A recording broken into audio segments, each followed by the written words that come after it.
Tanya Marie Lerman grew up in an Orthodox Jewish neighborhood. Her mother's father is a Baptist minister. Her father was raised as a Christian Scientist, so she's always been fascinated by how things become real for people. My first project, my dissertation project, was on middle-class people who practice magic.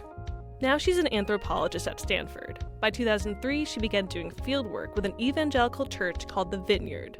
In this faith, people seek to have a back-and-forth relationship, an intimate relationship with this all-powerful, all-knowing, entirely good God who responds to them. She spent more than 4 years observing the Vineyard in Chicago and Palo Alto in prayer groups, Bible circles, and worship sessions. And they would say things like, I recognize God's voice the way I recognize my mom's voice on the phone.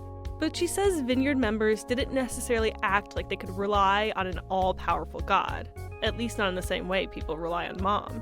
In fact, they often talked about forgetting God was real. People never ask God to write their term paper.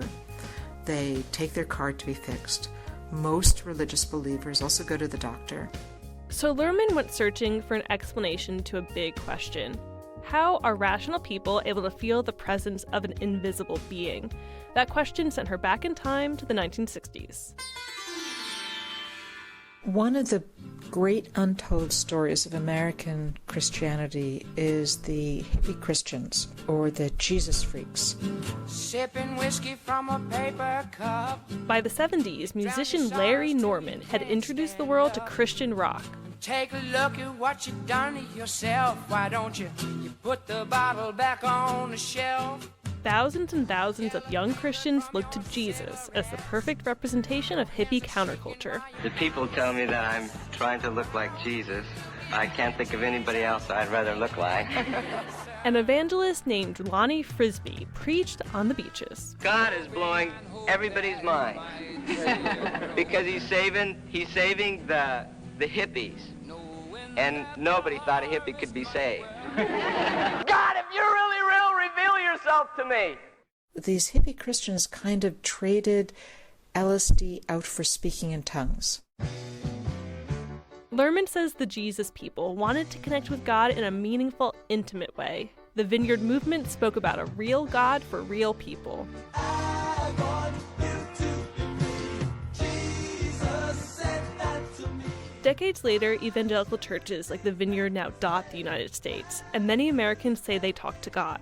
Lerman says that at the Vineyard, churchgoers are taught how to hear God's voice. But they basically invited people to look for thoughts that stood out from other thoughts that might be more spontaneous, thoughts that were louder. And they would say, well, you really want to ask, is this the kind of thing that God would say? This close relationship to God can help keep belief systems strong, and those beliefs can also have political implications. White Christian evangelicals, for example, overwhelmingly voted for President Donald Trump because he spoke about a lot of policies that appeal to this base. It spoke to a lot of evangelical anxieties in a moment where they're beginning to go and clearly see their demographic decline. John Bileski is an American religion anthropologist with the University of Edinburgh. He also researched the Vineyard Church, where he met people drawn to the miraculous. Part of it was that the entire Trump story seemed so unlikely, to the degree that people believe there is a divine plan, and that people are looking for the hand of God. They're looking for breaks from the natural order.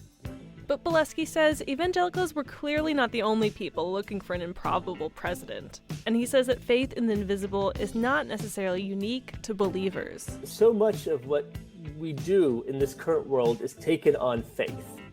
There's just a vast horizon of material that we don't understand, that we can't explain, and we just hope or expect will be there.